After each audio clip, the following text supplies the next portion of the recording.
É um artigo científico que foi produzido e feito por Modesto Low e publicado no Jornal de Clínica de Cleveland. Não é um jornal muito grande, mas é um artigo muito bem feito, foi publicado em 2021.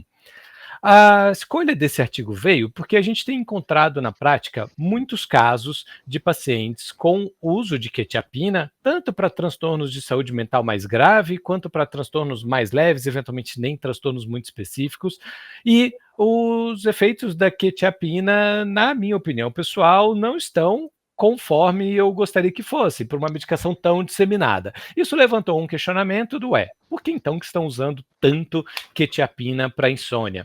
E é um uso que é off-label, mas é um uso que está disseminado pelo mundo inteiro. Um monte de gente está usando.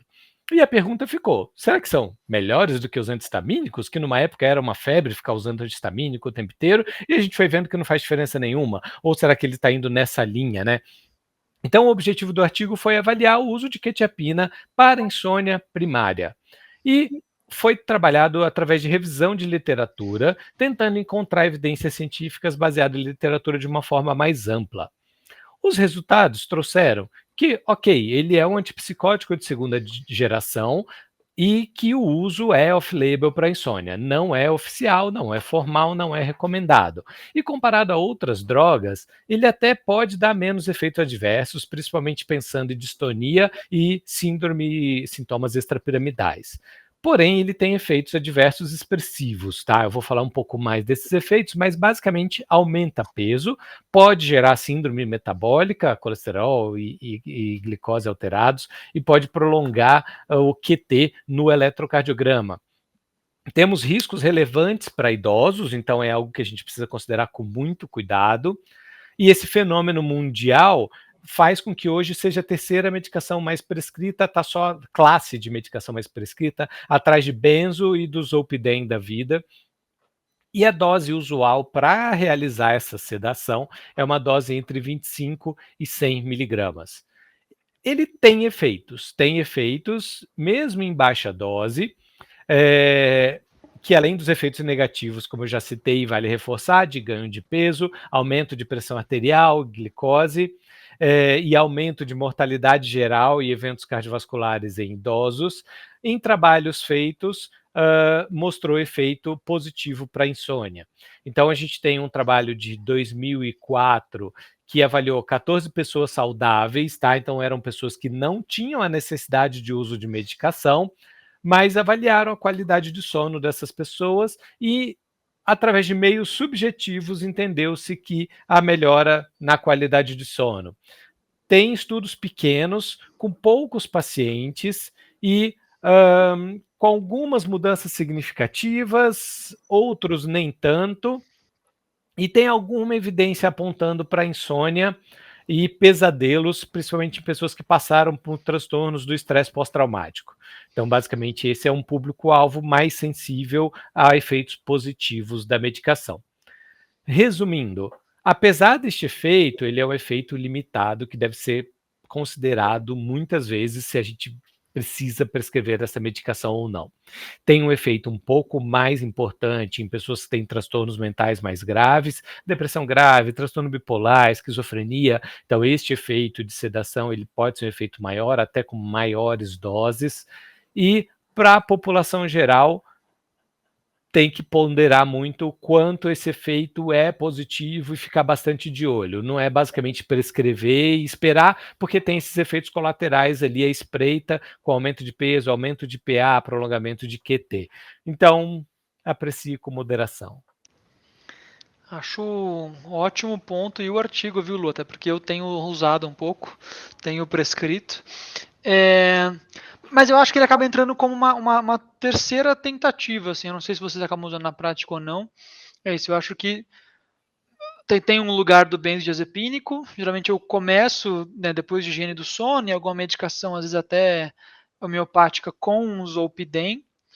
E aí geralmente eu fico na dúvida se eu vou para um frontal, para um alprazolam, benzodiazepínico, ou se eu vou para uma quetiapina.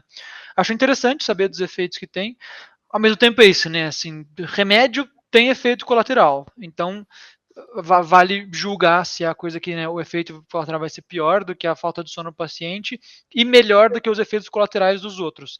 Porque assim, Zolpidem também não é uma medicação incólume, né? O paciente vira e mexe tem pesadelo, noite mal dormida, síndrome das pernas inquietas. Então, medicação para dormir, acho que ainda tá difícil, né? Tudo vai ter algum grau de contraindicação para a gente pensar.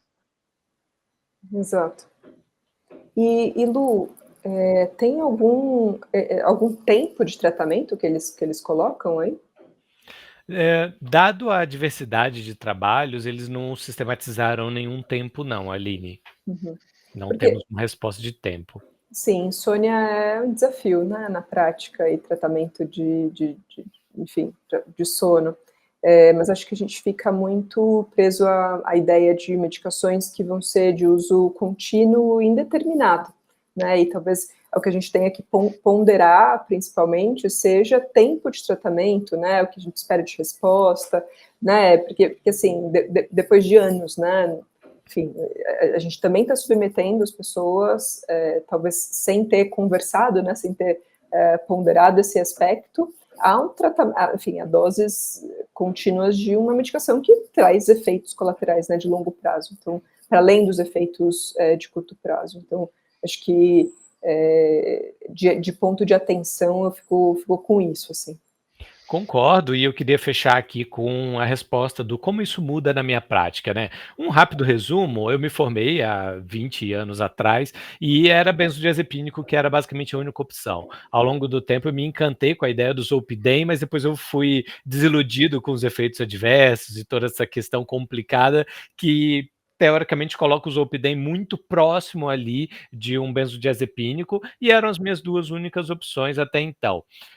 Agora eu estou buscando novas ideias, não entendo a risperidona, desculpa, não entendo aqui a quetiapina, desculpa, até falhou o nome. Não entendo a quetiapina como mais um desses três, tá? Eu acho que não está ali na mesma classificação. Ele seria um tratamento alternativo na minha visão e de preferência por curtos períodos, onde você tentou ali um mês, não teve efeito nenhum, parou, teve um efeito muito bom, você tem 2, 3 meses ali para fazer um ajuste em outros fatores, manejar problemas de saúde mental mais basais e poder ajustar aí um pouco melhor esse sono da pessoa. Então, não acho que ele é a solução definitiva também não.